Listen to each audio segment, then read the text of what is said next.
Hello students, मैं अंचल हायल ट्राइडियम academy में एक बार फिर आप लोगों के सामने हूं। हम लोग हमारे कल तक की क्लास में गाउस लॉ तक पहुंच चुके थे। मैंने कल गाउस लॉ के ऊपर कुछ सवाल समझाए थे और मैंने कहा था कमेंट सेक्शन में मुझे बताना अगर ना समझ में आए तो मेरे कुछ स्टूडेंट्स हैं जो रियली मेरे वीडियो को बहुत ध्यान से देखते हैं। उन्होंने कहा कि सर थोड़ा सा जो कॉर्नर, जो चार्ज को हम कॉर्नर पे रखते हैं वो स्टेप नहीं समझ में आया। इससे पहले जो लोग ये बात सुन के सोच रहे होंगे ये क्या बातें चल रही हैं, जिन्होंने मेरे पहले वीडियो नहीं देखे, आई बटन पे क्लिक करके पहले के वीडियो देखो, उसके बाद इस वीडियो को देखना, नहीं तो ठीक है ज्यादा मैं नहीं बोलूंगा। हाँ तो बेटा कुछ बच्चों ने कहा कि उन्हें वो 3D डेमोन्स्ट्रेशन है वो बोर्ड पे इतना क्लियरली समझ में नहीं आया, तो मैं उसी चीज को 2 या 3 मिनट में वापस आपके सामने रिवाइज कर रहा हूं। इस बार अपने साथ में अपने लिए, आप लोगों के लिए मैं बहुत मेहनत करता हूं, इसलिए मैंने मॉडल बनाया। सबसे पहले हम बात करेंगे जब हमने चार्ज को किसी एज पे रखा था। तो बेटा एज क्या होती है, जैसे ये आपका क्यूब है ना, तो हमने चार्ज को एक एज पे रखा था। तो मुझे एक बात बताओ, बड़ी सिंपल सी बात है कि एज कब बनता है। ये एज जहां बन रहा है यहां कितने सरफेस आपस में एक दूसरे को इंटरसेक्ट कर रहे हैं? 2 सरफेस, एक तो ये वाला और एक ये वाला सरफेस एक दूसरे को आपस में इंटरसेक्ट कर रहा है। तो एज बनने के लिए कितने सरफेस एक दूसरे को इंटरसेक्ट करेंगे? 2 सरफेस एक दूसरे को काटेंगे और आपके सामने कुछ ऐसी डिजाइन बन जाएगी, कुछ ऐसी। कुछ समझ में आ रहा है? तो आपको यहां पे एज कहां नजर आ रही है? इस पर्टिकुलर इंटरसेक्शन में ये जो लाइन दिख रही है बेटा, ये आपकी एज है। अब समझ में आया?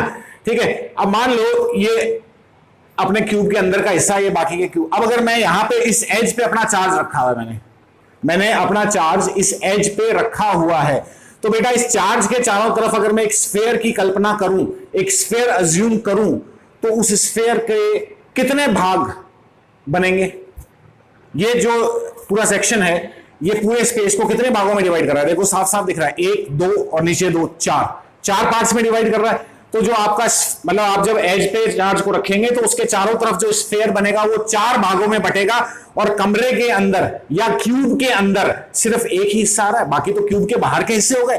ठीक है, तो हमने क्या कर दिया था, टोटल फ्लक्स हो गई थी Q/4ε0, और इन दोनों दीवारों से, क्यूब के इन दोनों सरफेसेस से फ्लक्स नहीं निकल सकती, क्योंकि एज पे होने के कारण चार्ज इन दोनों के साथ कांटेक्ट में आ गया था, तो इनसे फ्लक्स निकल नहीं सकती। बचे कितने? 6 में से 2 गए, 4 बचे, तो Q/16ε0 आ गया था किसके लिए? एक जो बचे हुए सरफेस है। यहां तक कोई डाउट? चलिए अब इसके बाद वाले सेक्शन पे चलते हैं, जब हमने चार्ज को कहां रखा? कॉर्नर पे। बेटा कॉर्नर कैसे बनता है? कॉर्नर बनने के लिए, जैसे एज बनाने के लिए आपने 2 सरफेसेस को इंटरसेक्ट किए, कॉर्नर के लिए एक तीसरा सरफेस आ जाता है इस तरह से, वर्टिकल सरफेस, उसको भी ले आते हैं। तो बेटा कॉर्नर के लिए आपके पास आ जाएंगे ये 3 सरफेस, इस तरीके से एक दूसरे को इंटरसेक्ट करेंगे। ठीक है, तो ये आपका, ये जो मैं उंगली रख रहा हूं ना, ये मैंने मार्कर से रख के लिखा है, ये आपका कॉर्नर बनेगा। अब मैं आपसे बड़ी सिंपल सी भाषा में पूछता हूं कि अगर इस कॉर्नर में रखे हुए चार्ज के चारों तरफ एक स्फीयर बनता है, तो स्फीयर कितने बराबर भागों में बढ़ता है? तो बेटा 1 2 3 4 5 6 7 एंड 8। तो टोटल जो आपका स्फीयर है वो 8 भागों में बढ़ता है 3D में, और 8 भागों में से क्यूब के अंदर का भाग कौन सा है? क्यूब के अंदर तो केवल एक ही हिस्सा आ रहा है, बाकी सारे तो क्यूब से बाहर रह गए। समझ रहे हो मेरी बात को? क्यूब के अंदर तो केवल एक ही हिस्सा आ रहा है ना? तो आपकी टोटल फ्लक्स कितनी हो गई मेरे बच्चों? Q/ε0, तो पूरे स्फीयर की फ्लक्स हो गई, और स्फीयर का केवल यही हिस्सा, यानी 8वां हिस्सा कमरे के अंदर है, क्यूब के अंदर है, तो Q/8ε0। ये तो आपकी हो गई नेट फ्लक्स जब चार्ज कॉर्नर पे रखा हुआ है, यानी यहां पे। ठीक है, और एक फ्लक्स एक फेस के साथ कितनी हो गई? तो बेटा जी जब चार्ज कॉर्नर पे रखा हुआ है तो कितनी दीवारों के टच हो गया, कितने सरफेसेस से टच हो गया? 1 2 और 3, इन 3 सरफेसेस से टच हो गया, इनसे तो फ्लक्स निकल नहीं सकती। बचे कितने? 6 में से 3 गए, तो 3 बचे तो वो 3 आपस में बराबर बांट लेंगे, तो इसको 3 से डिवाइड कर देंगे तो 24ε0 आ जाएगा, बाकी के 3 के साथ 0 आ जाएगा। अब भी अगर नहीं समझ में आया है तो वापस मुझे कमेंट सेक्शन में बताना, मैं फिर कोशिश करूंगा किसी और नए तरीके से तुम लोगों को समझाऊं। मैं बहुत मेहनत कर रहा हूं तुम लोगों के लिए, बस एक तुम ही हो जिन्हें इस मेहनत की कदर नहीं है, कुछ एक को छोड़ के। खैर मैं ज्यादा बकवास नहीं करूंगा, वरना क्या बार बार वही कि आप तो आते हो भीख मांगने लग जाते हो सब्सक्राइबर्स की। मैं तुम लोगों के लिए बहुत मेहनत कर रहा हूं और मैं करता रहूंगा ईमानदारी से इसी तरीके से। तुम लोग मेरे लिए करोगे या नहीं करोगे मुझे पता नहीं, अभी तक तो दिखाई नहीं दे रही है, ना तो मेरे सब्सक्राइबर्स आ रहे हैं, ज्यादा बढ़ रहे हैं, और ना ही व्यूज बढ़ रहे हैं, क्योंकि क्या है कि बेटा मैं सीधा काम कर रहा हूं, सीधा काम मतलब मैं आप लोगों को बिल्कुल ईमानदारी से पढ़ा रहा हूं, तो ऐसे वीडियोस को लोग कम ही देखना पसंद करते हैं। लोगों को चाहिए ऊटपटांग वीडियोस जिनके अंदर थोड़ी गाली गलोच हो, थोड़ी वल्गैरिटी हो, इस तरह के वीडियोस आजकल की जनरेशन का ट्रेंड है। जो काम ढंग से सीधा काम कर रहा है वो आदमी तो किसी को अच्छा नहीं लगता, वो तो सबसे बेकार इंसान लगता है, और जो ऊटपटांग काम लगते हैं वही तुम्हें पसंद है। खैर मैं इन बातों में ज्यादा नहीं टाइम वेस्ट करता, मैं अपने मुद्दे पे आता हूं। अब भी अगर नहीं समझ में आया हो तो प्लीज मुझे बताएंगे। Let's move forward. हम आज हमारे टॉपिक को शुरू करते हैं जिसका नाम है एप्लीकेशन ऑफ गाउस लॉ। बहुत दिनों से ये अटका हुआ है टॉपिक, क्योंकि बीच में कभी कुछ आ जाता है कभी कुछ आ जाता है। आज हम इस एप्लीकेशन ऑफ गाउस लॉ को स्टार्ट कर देते हैं।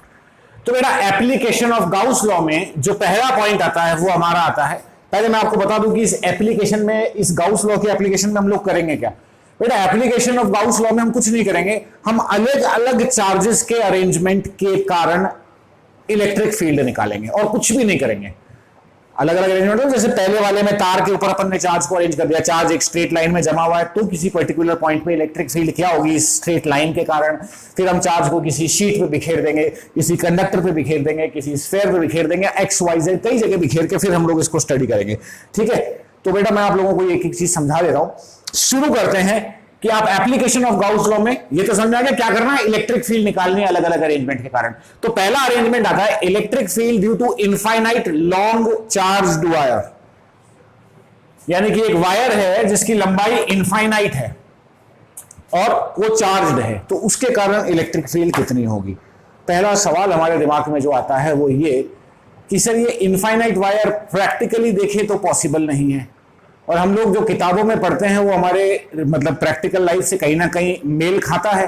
तो ये इनफाइनाइट वायर का डेरिवेशन क्यों किया गया, जब ये हो ही नहीं सकता तो इनफाइनाइट वायर क्यों लिया गया। तो बेटा मैं इस चीज को आपको बिल्कुल प्यार से क्लियर करवाता हूं, देखना नहीं समझ में आए तो मुझे बताना। इनफाइनाइट वायर ही क्यों लिया, आपका पहला सवाल वो ये। पहले आप ले लो इनफाइनाइट वायर, उसके बाद अपन आगे समझाएंगे आपको कि ऐसा क्यों किया। मान लो बेटा ये वायर है जिसकी लेंथ कितनी है, इन्फिनिटी है, ठीक है। इस वायर के ऊपर हमने चार्ज को डिस्ट्रीब्यूट कर रखा है, एक लाइन में चार्ज पूरा इसके ऊपर पूरी तरह से टक टक टकाटक बैठा हुआ है, जैसे टिड्डियां पेड़ के ऊपर बैठी रहती हैं आजकल, वैसे इस पे पूरा का पूरा चार्ज इस वायर के ऊपर बैठा हुआ है, ठीक है। इस वायर से किसी पर्टिकुलर पॉइंट पर, ज्यादा दूर नहीं लेके जाएंगे, किसी पर्टिकुलर पॉइंट पर जिसका 90 डिग्री नॉर्मल डिस्टेंस आर है, उस पॉइंट पर इलेक्ट्रिक फील्ड निकाल दिए। अब आपके पहले सवाल पे आते हैं कि हमने वायर को इनफाइनाइट क्यों लिया। बेटा एक्चुअल में ये वायर इनफाइनाइट नहीं है। अब आप कहोगे तो किताब वाले हमें बना रहे हैं, किताब वाले तुम्हें नहीं बना रहे। बेसिकली है क्या, इनफाइनाइट कोई चीज कैसे होती है, इनफाइनाइट का मतलब बहुत ज्यादा, इनफाइनाइट का मतलब बहुत ज्यादा। इनफाइनाइट आप किसी भी चीज के बारे में तब कह सकते हैं जब आप उसको किसी से कंपेयर कर रहे हैं, ठीक है। मैं यहां वायर की लेंथ को कंपेयर कर रहा हूं इस डिस्टेंस से। कहने का यह मतलब है कि मान लीजिए हमारे पास एक वायर है जो 100 मीटर लंबा है, एक वायर है, ये ले लेते हैं, एक वायर है, मान लेते हैं ये 100 मीटर लंबा है, और जो पॉइंट है वो इससे 2 मिलीमीटर दूर है। कितने मिलीमीटर दूर है, 2 मिलीमीटर। तो इस 2 मिलीमीटर के सामने 100 मीटर तो बहुत ज्यादा हो गया। तो इस केस में 100 मीटर को हम करीब करीब इनफाइनाइट मान लेते हैं। किसके कंपैरिजन में, उस 2 मिलीमीटर के कंपैरिजन में। तो ऐसे ही बेटा यहां पे क्या है, आप इस तार के काफी करीब इलेक्ट्रिक फील्ड निकाल रहे हो। ये जो पॉइंट है ये हमने बहुत दूर लिया है, आपको अच्छा खासा डिस्टेंस दिख रहा होगा, वो इसलिए ताकि मैं इसको अच्छी तरह से एक्सप्लेन कर सकूं, किताब के डायग्राम इसको अच्छी तरह से एक्सप्लेन कर सके, इसलिए इस डिस्टेंस को थोड़ा बड़ा करके दिखाया गया। लेकिन ये डिस्टेंस बहुत कम है किसके सामने, इस तार की लंबाई के सामने। इसीलिए इस तार को इनफाइनाइट लेंथ का तार कहा गया है। प्रैक्टिकली ये इनफाइनाइट लेंथ का तार है नहीं, कोई डाउट। चलिए अब हम अपने अगले स्टेप पे चलते हैं कि हमें यहां पे इलेक्ट्रिक फील्ड, बेटा गाउस लॉ के कारण जितने भी पॉइंट्स पे आप इलेक्ट्रिक फील्ड निकालेंगे अलग अलग अरेंजमेंट्स के कारण, इसके लिए एक सिंपल स्टेप याद रखेंगे। पहले तो आप क्या करेंगे कि जो भी आपका अरेंजमेंट है, यहां पे अरेंजमेंट है, उसके चारों तरफ एक गाउशियन सरफेस अज्यूम कर लेंगे। तो फिर सवाल नंबर 2 की है गाउशियन सरफेस क्या है। गाउशियन सरफेस कुछ भी नहीं है। गाउशियन सरफेस एक इमेजिनरी सरफेस है। इमेजिनरी सरफेस मतलब इस तार के चारों तरफ हम मान लेते हैं, है नहीं, हम मान लेते हैं कि एक सिलेंडर रखा हुआ है ना। अब आप कहोगे साहब सिलेंडर ही क्यों माना, तो सिलेंडर इसलिए माना बेटा, वायर की जो शेप होती है वो कैसी होती है, सिलेंड्रिकल होती है। तो हम एक्चुअल में गाउसियन सरफेस में जब गाउस ने डेरिवेशन किए थे तो उसने क्या किया था कि ये जो जिस पर्टिकुलर चीज पे चार्ज फैला हुआ है ना, उसने इसी चीज को एक्सपेंड किया था। तो जब आप इस वायर को काफी ज्यादा मोटा कर देंगे तो एक बड़ा सा सिलेंडर बन जाएगा, ठीक है। तो वो बड़ा सा सिलेंडर हमने मान लिया कि इसके चारों तरफ एक बड़ा सा सिलेंडर रखा हुआ है और वायर उस सिलेंडर के बिल्कुल सेंटर पे है। मैं फिर अपनी बात पे जोर दे रहा हूं, ये सिलेंडर हम सिर्फ कल्पना कर रहे हैं, हम सिर्फ इमेजिन कर रहे हैं, ऐसा सिलेंडर रियल में यहां नहीं रखा हुआ है, प्रैक्टिकली यहां नहीं रखा हुआ है। इसीलिए इस इमेजिनरी सरफेस को, क्योंकि ये सारे डेरिवेशन गाउस बाबा ने किए थे, तो हम इस सरफेस को क्या कहते हैं, गाउसियन सरफेस कहते हैं। कोई डाउट यहां तक? चलिए, तो हम आपको उस इमेजिनरी सिलेंडर तक लेके चलते हैं कि हमने इसके चारों तरफ एक इमेजिनरी सिलेंडर की कल्पना कर ली।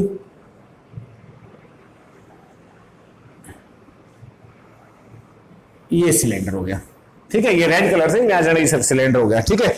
इस सिलेंडर की हमने एक लेंथ को लिमिटेड ले लेते हैं, एल ले लेते हैं, कोई दिक्कत नहीं है, ठीक है।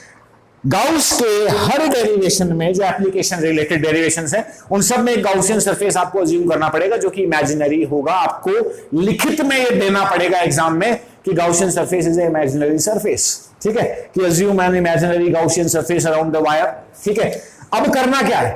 अब करना यह है कि इस सिलेंडर से फ्लक्स निकालनी है दो तरीकों से, एक तो गाउस बाबा के नियम से और दूसरी जो फ्लक्स का वास्तविक रूल होता है उस रूल से, ठीक है। कोई डाउट? तो चलो शुरू करें, शुरू करते हैं। सबसे पहले हम निकालते हैं इसके अंदर जो फ्लक्स है उसको गाउस के लॉ से निकालते हैं। Flux through the Gaussian cylinder. एक बात मेरी सुन लेना बेटा कि मैं आप लोगों के लिए ये लिख के काम कर रहा हूं ना बोर्ड पे। मैं चाहता था ऐसे हवा में समझा के खत्म कर देता, तुम्हें समझ में भी आ जाता, ठीक है, लेकिन मैं ये लिख के इसलिए करवा रहा हूं क्योंकि मैं ये उम्मीद करता हूं कि मेरे स्टूडेंट जब मुझे देख रहे हैं तो कॉपी पेन लेके बैठे हैं। क्योंकि मैंने आपको जैसा बताया 12th को टारगेट करके चल रहा हूं, कंपटीशन को टारगेट करके चलूंगा, तो मैं ये सब लिखूंगा नहीं, फॉर्मूला बताऊंगा और क्वेश्चन करवाऊंगा, डेरिवेशन नहीं करवाऊंगा, ठीक है। चलिए, ज्यादा मैं बातें नहीं करता, मैं बातें बहुत करने रहता हूँ वीडियो के बीच में, थोड़ा सा है मेरी आदत, ठीक है। Flux through the Gaussian cylinder, कितनी फ्लक्स होगी बेटा? गाउस के लॉ के हिसाब से फ्लक्स का फॉर्मूला क्या होता है? Total charge enclosed divided by epsilon not. बात आती है कि इसमें टोटल चार्ज कितना बंद है। तो बेटा ये चार्ज किस अरेंजमेंट में है? स्ट्रेट लाइन में। जब चार्ज स्ट्रेट लाइन में अरेंज होता है तो हम यहां पर एक चीज लेते हैं जो मैंने आपको अपने पिछले लेक्चर में बताई थी। स्ट्रेट लाइन के अंदर जब वायर किसी वायर पे चार्ज है, लैम्डा ऐसा कुछ था, मैं यहां लिख रहा हूं अलग से, lambda Q upon L, charge per unit length. इसको क्या बोलते हैं? Linear charge density. जिन्होंने पहले के वीडियो में देखा, आई बटन पे जाके देख लेना, डायरेक्ट आगे की वीडियोस पे चलने की जल्दी मत करो, ठीक है। Lambda is equal to Q upon L। तो अब बेटा एक बात बताओ, हम ये मान लेते हैं कि इस वायर की लीनियर चार्ज डेंसिटी लैम्डा है। इस वायर की लीनियर चार्ज डेंसिटी कितनी है? लैम्डा है। तो क्या आप मुझे बता सकते हैं कि इस सिलेंडर के अंदर कितना चार्ज है? मेरी बात को बड़े ध्यान से सुनना कि इस वायर की लीनियर चार्ज डेंसिटी यानी इसकी एक यूनिट लेंथ पर कितना चार्ज रखा हुआ है? लैम्डा। तो बेटा इसकी एल लेंथ पर कितना चार्ज आएगा? क्योंकि सिलेंडर की लेंथ को हमने एल माना है, एल लेंथ पर कितना चार्ज आ जाएगा? L lambda. तो delta q is equals to L lambda, जहां पे लैम्डा क्या है? Linear charge density of wire, ठीक है। तो डेल्टा क्यू की वैल्यू कितनी है? सॉरी, सिग्मा क्यू की वैल्यू कितनी है? L lambda. ये वैल्यू यहां सब्स्टिट्यूट कर देंगे तो गाउस के अकॉर्डिंग फ्लक्स का फॉर्मूला कितना आ जाता है? Lambda L total charge divided by epsilon not. इतनी फ्लक्स निकलेगी इस सिलेंडर में से, ये तो गाउस के अकॉर्डिंग। अब हम फ्लक्स के बेसिक फॉर्मूले पे चलते हैं कि रियल में फ्लक्स निकलेगी कितनी। फ्लक्स के बेसिक फॉर्मूले पे हम आएंगे तो क्या आएगा बच्चे? बताना क्या आएगा? फ्लक्स का फॉर्मूला होता है E डॉट ए। तो ये फ्लक्स थ्रू द सिलेंडर आप दो तरीके से निकालेंगे। पहला तरीका तो क्या है? अकॉर्डिंग टू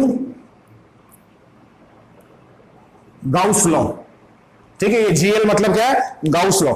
तो गाउस लॉ से अपन ने ये निकाली है इसकी, कोई डाउट है यहां तक? ठीक है। अब ये जो दूसरा तरीका अपन निकाल रहे हैं, फ्लक्स बाय बेसिक प्रिंसिपल, जो फ्लक्स हमने पढ़ी थी ई डॉट ए वाले फॉर्मूले से। तो मेरा एक बात बताओ, इस सिलेंडर पे कितने फेस हैं? इस सिलेंडर के कितने सरफेस हैं? ये सिलेंडर है, मान लो ये मार्कर, तो इसमें एक तो कर्व सरफेस एरिया, एक ऊपर वाला सरफेस, एक नीचे वाला, टोटल 3 सरफेस हैं। बड़े ध्यान से आप मुझे बताएंगे कि ये वाला जो फेस है इसकी एरिया वेक्टर किस तरफ है? सिलेंडर पर जो ऊपर वाला फेस है इसकी एरिया वेक्टर किस तरफ होगी? एरिया वेक्टर हमेशा बाहर की तरफ और 90 डिग्री पर होता है, तो मेरी उंगली जा रही है इस डायरेक्शन में होगा, इसका एरिया वेक्टर इस तरफ होगा। इलेक्ट्रिक फील्ड वेक्टर किस तरफ है? ये क्योंकि पॉजिटिव चार्ज है, इलेक्ट्रिक फील्ड इससे सिलेंड्रिकल रूप में बाहर की तरफ फैलेगी, तो ये इलेक्ट्रिक फील्ड। एंगल कितना है बच्चे? 90 degree. Same is the case hair, area vector नीचे की तरफ, इलेक्ट्रिक फील्ड बाहर की तरफ, एंगल कितना है? 90 डिग्री। तो बेटा जहां एंगल 90 डिग्री हम जानते हैं cos 90 की वैल्यू 0 होती है, वहां तो इन दोनों सरफेसेस से तो फ्लक्स हो नहीं सकती। बच गया हमारा कर्व्ड सरफेस। कौन सा सरफेस? Curved surface. ध्यान से समझना, ये जो इस वायर के चारों तरफ कर्व्ड सरफेस है, इसका एरिया वेक्टर किस तरफ होगा? बाहर की तरफ। इलेक्ट्रिक फील्ड किस तरफ होगी? बाहर की तरफ। एंगल कितना हुआ दोनों के बीच में? 0 डिग्री। एंगल कितना हुआ दोनों के बीच में? 0 डिग्री। ठीक है, तो कितना है फ्लक्स? ई ए। मैं यहां इसको थोड़ा सा तरीके से लिख देता हूं। फ्लक्स बाय बेसिक प्रिंसिपल, मैं बेटा इसको सरफेस नंबर 1 दे देता हूं, इसको सरफेस नंबर 2 दे देता हूं और इसको सरफेस नंबर 3 दे देता हूं। ठीक है, तो टोटल फ्लक्स कितनी हो जाएगी? पहले सरफेस से जो फ्लक्स है प्लस दूसरे से जो है और तीसरे से जो है। ठीक है, तो बेटा पहले और तीसरे की तो कहानी खत्म हो गई। क्यों खत्म हो गई बच्चे? आपको यहां मेंशन करना पड़ेगा, क्योंकि जो आपका एरिया वेक्टर और इलेक्ट्रिक फील्ड है वो एक दूसरे से 90 डिग्री पर हैं। Area vector is perpendicular to the electric field, इसीलिए आपके φ1 और φ3 कितने हो गए? 0। बात आती है φ2 की, तो φ2 की वैल्यू कितनी होगी बच्चे? E electric field, area curved surface area of cylinder. बचपन की बातें होंगी, आप लोगों ने क्लास 10th में या 9th में पढ़ा होगा कि सिलेंडर की कर्व्ड सरफेस एरिया कितनी होती है बेटा? 2 पाई r इंटू हाइट। तो 2 पाई r हाइट, इसमें l से डिनोट कर रहे हैं, इतनी होगी। कोई डाउट? इस पूरे को पॉज करके लिख लेंगे, फिर मैं इसको मिटा देता हूं।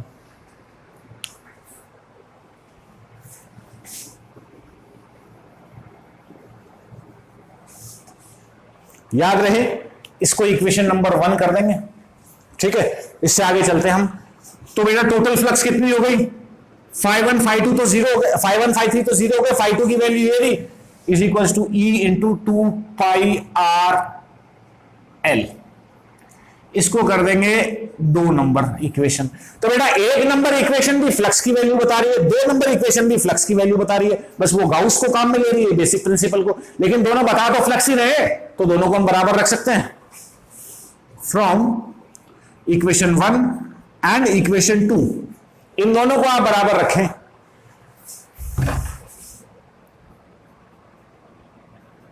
To pi r l is equals to lambda l upon epsilon naught. ठीक है, क्या क्या कैंसिल होगा? बताओ बताओ बताओ। एल से एल कैंसिल हो गया, और तो कुछ कैंसिल हो नहीं रहा। तो बेटा ई की वैल्यू आ गई, कितनी आ गई? 1/2 पाई एप्सिलॉन नॉट। यहां पे एक लैम्डा है, नीचे एक आर है। ठीक है, अब हम जानते हैं जो हमारे के होते हैं, फोर्स कांस्टेंट जो के होता है, वो 1/4 पाई एप्सिलॉन नॉट ही लेते आए हैं। यहां तो 2 आ गया, क्या करें? ऊपर नीचे 2 से मल्टीप्लाई कर दे। ठीक है, कोई जरूरी नहीं है मल्टीप्लाई करना, आप वहां तक भी छोड़ देंगे तो गलत नहीं है, लेकिन एक क्या बोलता हूं उसको, सिंसियर स्टूडेंट की छाप छोड़ने के लिए एग्जाम में थोड़ी सी एक लाइन और बढ़ा देंगे कि E is equals to 1/4 pi epsilon naught, क्योंकि हमारी इलेक्ट्रिक फील्ड का कांस्टेंट ये होता है। 4 लाने के लिए ऊपर नीचे 2 से मल्टीप्लाई किया, is equals to 2 lambda upon r. अब इसके बारे में कुछ इंटरेस्टिंग, ये किसी वायर के कारण आर डिस्टेंस पे इलेक्ट्रिक फील्ड हो गई। कब? जब आपका वायर से जो डिस्टेंस है वो वायर की लंबाई के सामने नगण्य है, नेग्लिजिबल है, वायर की लेंथ के सामने बहुत कम है। ठीक है, कोई डाउट मेरे बच्चे? अब यहां पे कुछ क्वेश्चंस निकालूंगा मैं आप लोगों के लिए, ठीक है। देखते हैं। पहला, यहां पे अगर मैं देखूं तो आपकी इलेक्ट्रिक फील्ड किसके डायरेक्टली इनवर्सली प्रोपोर्शनल है? आर के। जबकि हमने तो पढ़ा है कि इलेक्ट्रिक फील्ड तो आर स्क्वायर की इनवर्सली प्रोपोर्शनल होती है। अगेन ये क्वेश्चन कॉम्पिटिशंस में आया हुआ है, एयर फोर्स, नेवी, एनडीए, तीनों के अंदर आया हुआ है, टीएमटी के अंदर भी आया हुआ है कि electric field due to a straight infinite charged wire is, option थे directly proportional to r, inversely proportional to r, directly proportional to r square और inversely proportional to r square. जो डेढ़ होशियार बच्चे थे वो inversely proportional to r square करके आए थे, क्योंकि इलेक्ट्रिक फील्ड आर स्क्वायर के इनवर्सली प्रोपोर्शनल होती है, हमने पढ़ा है। लेकिन इस केस में नहीं होती है, इस केस में इनवर्सली प्रोपोर्शनल है। डाइपोल के केस में क्यूब के इनवर्सली प्रोपोर्शनल है। तो कोई सा भी केस आपसे एग्जाम में पूछा जा सकता है, ठीक है। तो बेटा अगर मैं यहां पर, ये अभी डेरिवेशन आपका यहां कंप्लीट होता है, लेकिन फिर भी यहां पर एक चीज आपसे मैं पूछूं कि मैं इलेक्ट्रिक फील्ड और आर के बीच का ग्राफ बनाऊंगा तो कैसा बनेगा? हर डेरिवेशन के एंड में आपका ये ग्राफ है एग्जाम में। सीबीएसई बोर्ड वाले विशेष तौर पर ध्यान दें, आरबीएसई में तो है ही है, पूछा ही जाता है, लेकिन सीबीएसई में तो सीधा पूछ लेते हैं कि जैसे पूरा डेरिवेशन पूछ लेंगे, and plot a graph between E and r. अब एक बात में ध्यान सुनना, ई और आर के बीच में ग्राफ बड़ी आसानी से बना दोगे तुम।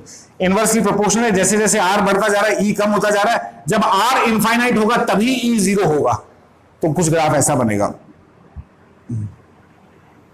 मतलब कम होते जा रहे हैं लेकिन ये कभी टच नहीं होंगे, क्योंकि इनफाइनाइट पे जब आर होगा तब ई जीरो होगा, या ई की वैल्यू इनफाइनाइट होगी तब आर जीरो होगा।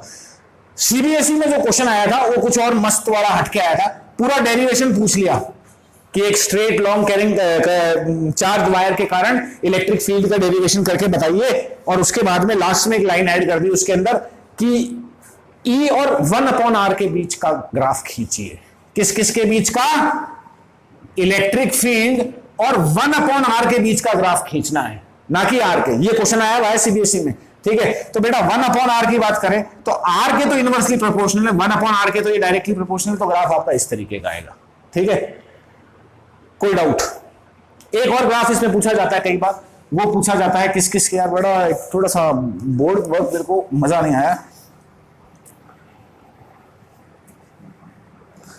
यहां तक तो आप लोग लिख लेंगे पॉज करके, ठीक है। बाकी के दो ग्राफ्स मैं यहां बना देता हूं।